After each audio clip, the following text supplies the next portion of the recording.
Well, hello everybody. It's me, your boy. And I know I don't normally talk about these kind of topics, but hear me out. I've been invested in this particular channel for a while, and I've been watching it grow and checking on it from time to time. So recently, something wild occurred. And to echo other creators on this topic, this video is not meant to attack, only to inform. I do not condone or support any harassment of any people or channels mentioned. So, OwONekko, or Nandi, so we were referring to them as, has never really shied away from producing or manufacturing pieces of AI content.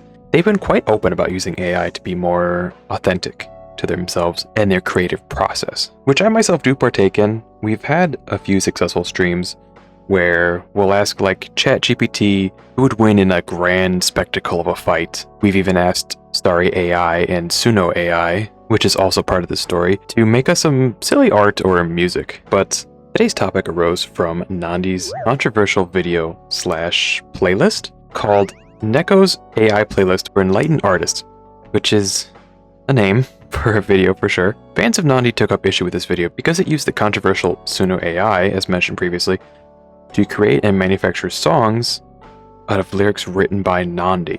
And as someone who also uses AI here and there for like a tool or aid, I understood where Nandi was coming from when she defended herself for using AI to produce her music, saying it was part of a larger process, including writing the lyrics and editing Suno's outputs.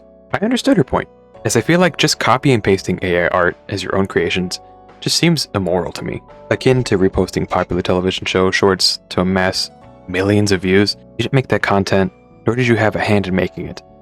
I feel like you shouldn't be able to profit off that, but that's just my opinion. However, that wasn't the issue that people had with Nandi. Believe it or not, her take wasn't that completely out there, and it seemed her community actually had her back on the situation, till things got messy. A few days after that, Josta, or Joe for short, posted an overall response video to how Nandi's stance and response to the backlash was handled. At this point, the very next day after posting Nandi's playlist, she immediately followed it up with a video titled, "Don't Let Anyone Punk You Out of Being Yourself."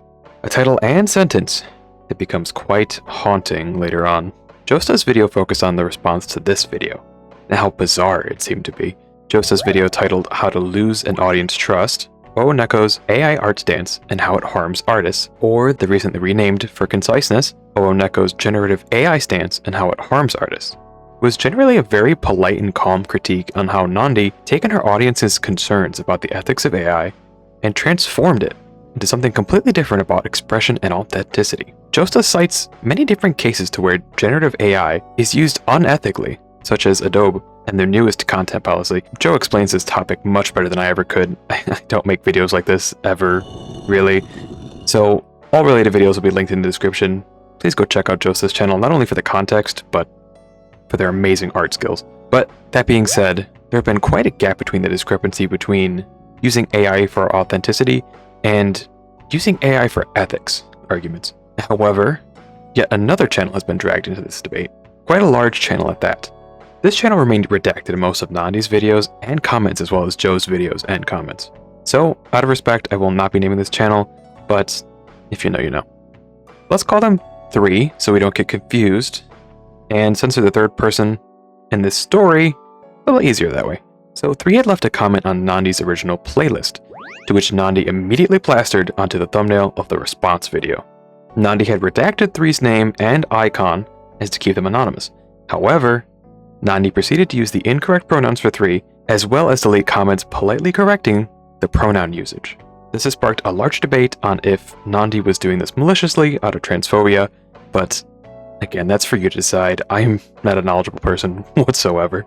But that brings us up to recently, as Nandi has just wrapped up a 2-hour livestream, drawing characters out of comments from Josta's video on her. This livestream was distasteful, to say the least, and disrespectful and childish, to say the most. Here's a side-by-side of the thumbnails of Josta's and Nandi's videos on each other.